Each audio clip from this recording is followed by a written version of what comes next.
Hi, what's up, guys? This is the Velah podcast brought to you by number one online TV station in Mombasa, and that is KingTv. And I'm your host, Velah Munga, and you know the vibes, guys. It's all about interviews, knowing each other. If you'd want to ask us so many questions on the field you are right now, here is the place that you're supposed to be, guys. And on today, my interview is kind of differently. Leo tunaongelea mabiashara and serious talk, guys.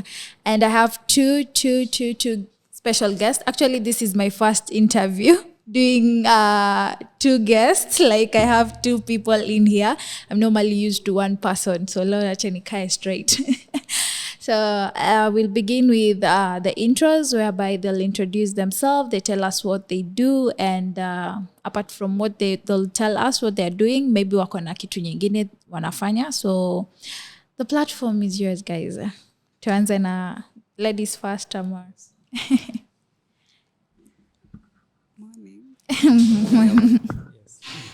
Morning, guys. Morning. My name is Nadif Abdallah and I am from Inuka Africa. It is a licensed real estate company located in Nyali. Okay, karibu sana. Asante. Thank you, Bella, for having us. It's Velah. Bella? Yes, V with Velah. Yes. Now, my name is Mandela Maroa. I'm a real estate consultant with Inuka Africa Properties Limited. As she said, we have 7 years experience now Nice. dealing with real estate issues, not only in Mombasa and also Kilifi County majorly. And we are located in Nyali. That's Links Road, opposite Kigodhos Hotel. And Inuka Africa Properties is a mid-sized company that has employed over almost 100 young ladies and gents who have embraced the aspect of sales and marketing in the real estate industry. Nice. So if you can tell us, unajua kuna watu wengine they just hear the word real estate but hawajuangi exactly ni nini. Now, real estate majorly means the involvement in acquisition of land, houses, and also the management of those houses. And not only that, also enlightening people in regards to the processes of buying a plot, a land, and all the major legal entities involved. Kwa hivyo ni kitu ambayo real means something tangible. Yes. In that aspect. Kumaanisha unaweza, you can see, you can feel it, you can touch it. Okay. And estate means a development. Yeah. So real estate literally means tangible development. And this aspect tunai narrow down to land and housing. Yes. Is this true? Me growing up, watu walikuwa nasema ukikuwa real estate agent kuna venye kuna pesa hiyo area, like kuna pesa. Is it true, Ava? Yes, it is true and also not true. It depends on the aspect of and the approach in which you give it. It's known globally, not only in Kenya. Real estate is the leading entity in terms of the factors of production, where those who own real estate are rich. Actually, they're rich. And the richness not only comes in the aspect of monetary, but also asset. Kwa sababu tukianza basically, ukikuwa na plot, ama ukikuwa na shamba pale nyumbani, hiyo shamba uko nayo, unaweza itumia hiyo shamba, kwa sababu iko na title deed, unaweza enda kwa bank, ama kwa sako, na ukatumia hiyo kama ile tunaita collateral. Wakakupatia pesa, na hiyo pesa ikakuwa cash flow. Na hiyo pesa ukatumia kufanya biashara zingine. Na hiyo wakati ambapo unaendelea kulipa hii pesa, at the same time, the asset ambayo ni ile shamba uko nayo, inaendelea ku appreciate in value. So, real estate developers, real estate agents, and the real estate industry general is a very rich sector that there are stereotypes that surround it, but it's one of the fields that can make you stand out amongst those who are investing. Okay, and what makes you a good real estate agent? I think I can give the question. Yes. Now, Nadifa, is actually a new entrant Yeah. in the field. So saizi we Bado are hajapata ile knowledge. We are trying to bring her on board. You see, she's very young. Yeah. And for us, we cut across. In this field, tunaanza from the age bracket of 20 years all the way to 65 years. Now, if I look at the number of employees we have, an average age is around 25 years, which means tunajaribu kuinstill ile discipline ya kujua kufanya marketing from the word go. So that when you outside there, not only in the real estate industry, you have the knowledge, you have the skills that can put you at a different level as compared to the rest. Now, maybe allow me to answer that question. Yes. A real estate individual, ni mtu aina gani? Number one, not anybody can be a real estate agent. First, you need to understand what are the trends that are in this country that lead up to to this industry. Number one, you need to be knowledgeable. You need to understand the area of specialization. Kama umeamua kudeal na plots, you have to specialize in plots. You have to understand the land buying process yote. So ujue what are the costs that are involved in the acquisition of land from the moment you go to check on that piece of land to the moment that you get the title deed, and even after you get the title deed, what are you supposed to do? So you need to be knowledgeable. Number two, you need to be a resilient person. A resilient person means sio mtu wa kukaa tu alafu unategemea mazuri ata happen. It can never happen like that. You need to most people in this country, the youths, those who are beyond 35 years and above, even 60, hawajui information ya mashamba. Watu hawajui kwamba shamba, mtu anakuambia tu shamba nataka kununua shamba, but really haja understand ile process ambayo unafaa kutumia from the word go to the end ni gani. So unafaa kuwa a resilient person, unamfuata na unamueleza na uruhusu pia ulizwe maswali ili ujue what really this person needs. Number three is to understand your clientele needs. The moment you understand your clientele needs, it means you are going to provide a solution to those needs.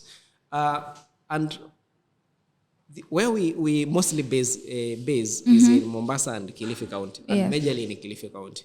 Na watu wengi wanakuaga na zile stereotypes kwamba Kilifi County hakunaga shamba zina title, Mombasa County kuna corruption. Lakini the aspect of knowing what really is on the ground hawajui kwa sababu hajasiki information.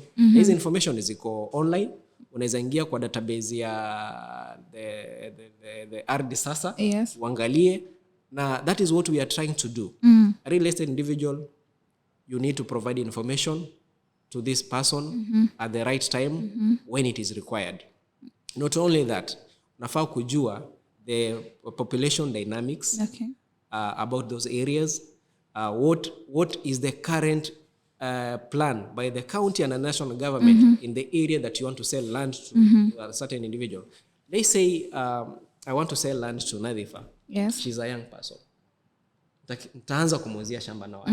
Kwa sababu people have different priorities. So nitamuuliza Nadhifa kwanza, we need to understand what are your needs. Kwa sababu kwa saizi Nadhifa kwanza sidhani kama anahitaji shamba, but I need to show her why she needs that person. So what we do is first educate, re-educate, and give solutions. So those three key components that I've mentioned are very, very important. There are others that should be there, including you being certified by the realtors body for you to act on behalf of a client. And you see there's so much in being involved in real estate. It's not just a shallow field. It has a lot. It requires you also to go to school and learn and know how to serve. So real estate majorly involves sales and marketing. It also involves knowledge on property law. You should know that. And lastly, you should know what is on the locality of the area that you are buying. Okay, so I think hata kuna some point hapo umejibu the question, how do you determine what properties to show clients? Exactly. Maybe I can just build up on that. Okay. Before you buy a client, there are around 4 or 5 things you need to look at. Number one is your budget allocation. Kwa sababu ukitaka kununua shamba, maybe umesave like 400,000. Yes. The budget allocation you have, then there is the need. Why do you need to buy the land? Unaweza kuwa unataka kununua shamba ulime, unaweza kuwa unataka kununua shamba ujenge nyumba, unaweza tu unataka kununua shamba ile call for speculation purpose, ununue size na uuze next. Okay. Alafu vile vile when you're going to buy land, you have to look at the infrastructure development. Ni nini iko hapo yenye itavutia? Kuna hospitali, kuna maji, kuna stima, kuna shule, kuna shopping centers, kuna barabara. Those are also some of the factors. We call them social physical amenities that there should be there. So also those are the things that you look at. And also you look at the most important thing, how genuine and clean is that particular parcel or home that you're going to buy. Kwa sababu kama kitu haina title deed, inamaanisha you are attracting even more problems for yourself. And those are key in security of tenure, that is what we refer to as title deed. There's availability of social amenities, ambazo ni hizo nimesema, maji, stima, shule, nini, lazima chukue barabara, alafu angalie hii shamba unanunua sehemu iko kuna watu. Alafu mwisho pia unaangalia unahitaji kwa nini. Ukinunua size unaweza jenga ama unaweza uza. So hizo key 4 pointers are very, very important. Very important. Yeah. And what has been your favorite selling experience so far? Wow. Being in this industry, I can say the first time I fell in love with real estate, I was in a judiciary, it was called a luncheon, Nizila workshops. I was very young, actually. I was fresh from college, nime graduate, naelewa ukienda hapa nje ni kugumu. Tumeenda kwa hizi workshops. Na one of those workshops, and there was a lady who was a property lawyer, alisimama kazungumza, and she talked so passionately about real estate, and she said how real estate is appreciating in value very much, na nika fall in love nayo. So since then ndio jani yangu ilianza. So up to today, where I'm actually working with Inuka Properties, I can say one of the areas or one of the things that make me happy is to find that a client is satisfied with the services I offer. Kwanza, you may sell to a product to someone who has never bought. This is the first time, we call them first time buyers, na hayuko hata hapa. So unamserve, unampatia the right information, mpaka ile time atakuja apate kwamba kila kitu on the ground iko exactly as you had explained, na alilipa pesa yake na amepata title deed yake. So hiyo mtu kwa sababu ya ile customer satisfaction, anakupatia what we call as referrals. Okay. Anakupatia watu wengine tena hapo na unawashughulikia. And therefore, what is your favorite part in working at real estate? Okay. Your favorite part of working in a real estate? Mimi, if I could have been asked that question, is your story inakuanga na pesa? Yeah, it's about the money, I believe. Yeah. I think ni kila mtu. Najua kuna mtu mwenye anaweza kataa pesa. Bora ni place yenye I can get my money easily, it's fine. How do you use, since unajua we in another century right now, and if you have any business or any career you're working in, story na marketing, most of us normally say wanatumia internet and social media. So how do you use the internet to sell your properties and also to sell your ideas, or even to pitch? How do you use the internet? And you can also tell us, maybe mko na platform, so you can tell us where you can get you. We majorly use two approaches, especially when doing marketing. The first one is what we refer as to conventional marketing. Okay. Ambapo you do one-on-one. Natoka, for example, nije hapa KingTv. Yeah. Ni identify maybe Kevin, for example. Nione Kevin anaweza kuwa prospect mzuri. So nimweleze. We call it one-on-one. Alafu, I even take them to the site. I show them the value of what I'm selling and the rest. But the biggest platform where we do our marketing is social media. And the social media entails all social media platforms, starting from Facebook, Twitter, LinkedIn, Gigi, My Google Business, Property24, Zillow. There are so many. Okay. But for real estate, majorly, there are three social media sites that are big. One is Facebook. Facebook accounts for 60% of the sales that are made in real estate. So everybody has an access probably to a smartphone. Yes. And if you look at this generation, watu wengi saizi wakitaka kununua, especially from the age of 22, all the way back to the age of 45, the first thing, if anything comes in their mind, like they want to acquire property, the first thing they will do is to go to Google or to go to Facebook. But the most people, those who post on maybe Google and other platforms, momentarily I tend to think that the landing page yao inakuwaga Facebook. So if you want to look for a property, for example, in Kilifi, you say 50 by 100 plots for sale in Kilifi, utaenda kwa Google. Na kama mtu alishaweka kwa Facebook, sitakuleta kwake. So for us, we leverage mostly on Facebook and Facebook ads, and also my Google business and our website. These are the key main areas. Kwa sababu pia Facebook we integrate na IG. Hapo the lady clientele tunawatoa kwa IG. Juu hata nilisikia siku hizi Facebook is not a very strong platform. Yes. So I was almost even asking you, what about Instagram? IG Instagram mostly tukitumia reels because I think people tend to pass very fast. Ukipata something attractive in our later.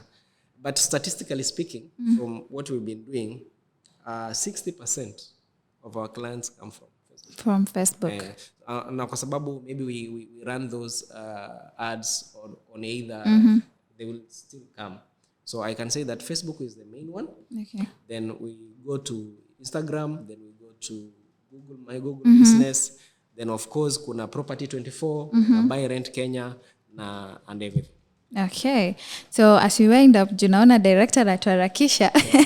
And I'm really learning a lot here. Let me just ask you. Talk about a time when you had a hard time creating a relationship with a tenant, owner or investor. And how would you have handled that differently? Yeah. Unajua kwa hii field, you will meet so many people. People will come to you with misinformation.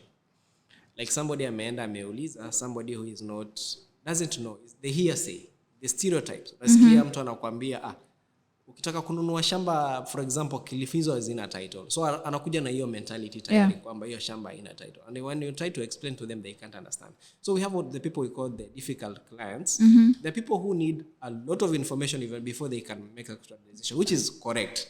But sometimes, as a real estate agent or a specialist, you need to be patient with these people. When provide information anahitaji, then itamsaidia kufanya ile background research ama tunaita due diligence. So for me, I ever encountered one. We talked to this client. I talked to this client for over 6 months. Whoa. Na mpaka tukaandikiana what we call an offer letter. Amependa shamba. Then he backed out the last moment. And the reason, asking him why did he back out, akaniambia kwamba aliambiwa hizo area. The community is hostile. Na hizo area pia mashamba hayauziki. And when the actual says, hapo kulikuwa na watu mpaka wanaishi na they have clean titles. So hiyo kitu inakufunza unakuwa usikue mtu wa kuumia. Unaenda naye tu hivyo you understand, but that is what we call a lead you've set, will come back to you. So that was my most hiyo ndio kitu nilipata nayo, but ilinijenga. So mtu akiwa real estate agent, you just have to be patient. Juu 6 months mimi hata siezani. Kama utaki ndo hivyo.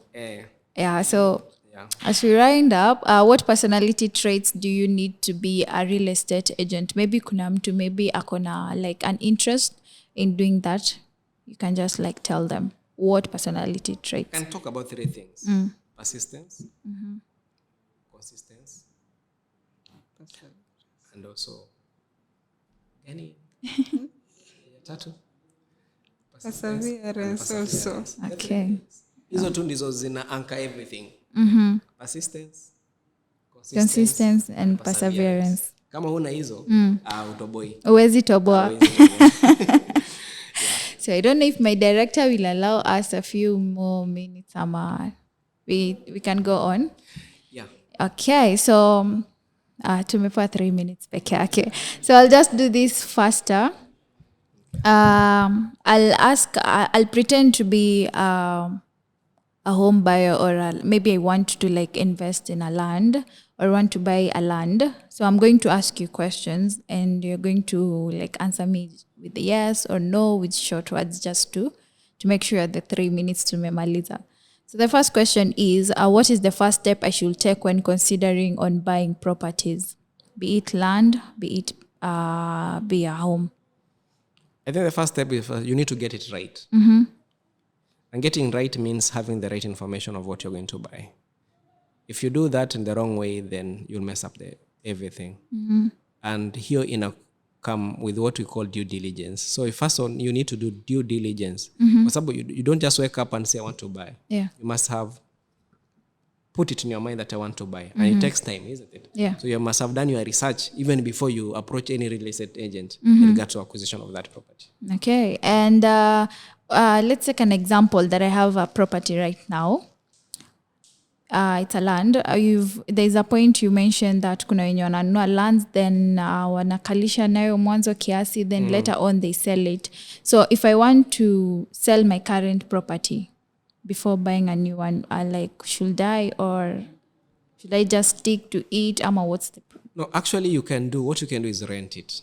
To rent it? Yeah, don't sell it. Rent it. And renting, if it's a house, you can rent. If it is land, you can lease. So that you can get income out of it. Na ile income unapata, unaweza tumia hata kununua shamba ya pili. That's why most people make mistakes. In the housing industry, if I want to buy a house, I can buy a 3-bedroom house, nirentisha room moja, na niishi kwa nyingine. Unacheki? Na itakuwa inanipatia income ya kusaidia kulipa niko nayo. So always make it upon yourself to get income from the house or the land. Usiachi lale. I normally see lots of lands zenye ziko tu hivyo hazifanyi kitu, and if you ask around unasikia huyo mwenye shamba ameiacha hapo hadi value ianze kupanda ifike a certain reach ndo sasa aanze kuuza. You can do what you call unlocking the value of the land. How do you unlock the value of the land or the property you have? One is to fence it. Okay. Unaweza ifence vizuri na chain link fence or barbed wire fence. Weke beacons, lete stima mpaka hapo, uchimbe maji, ama upige wall around. So you can sell that property. If somebody comes and sees it, the value is unlocked. Inaonyesha hii place mtu anaweza inhabit. No. So in regards to speculation, usiununue uiache, nunua, unlock the value and sell. Okay. Or nunua, unlock the value and rent. Or nunua, unlock the value and lease. So that you can be able to acquire income out of it. Isilale hapo. And at the same time, you can, in as much as the land is there or the property is there, chukua your title deed, go to a financial institution, acha wakupatie pesa. Use it to develop other properties, then start kulipa hii. So by the time you are done with paying, uko na properties ngapi? Bill. Okay, I guess that's it. Mandela mawajibu everything, and maybe if you have more questions, you can visit their page. Wamesema unaweza wapata kwa Facebook, and you can also share out the username. We have our main website, our Facebook page ya Inuka Properties. Ukitafuta at Inuka Properties utapata. My personal page where I do blogs and also educational content, unaweza tafuta Mandela Karim. Utanipata hapo. Ama unaweza tafuta my other page ambayo ni Kilifi Properties Limited. That's my personal page yenye natumia kupush the brand of educating people. Utapata hizo content zote hapo. Sawa. And tunaweza kupata wapi? Facebook, Instagram. Facebook Nadhif Abdalla. Instagram also. Nadhif Abdalla. Okay, so I've been your host Velah Munga, and this was really an interesting topic. At the end of it, hata mi pia nimelearn. So if I was considering buying a land, ninajua kwenye nitaenda. So that was it, guys. So see you next on my next episode. In the meantime, peace out.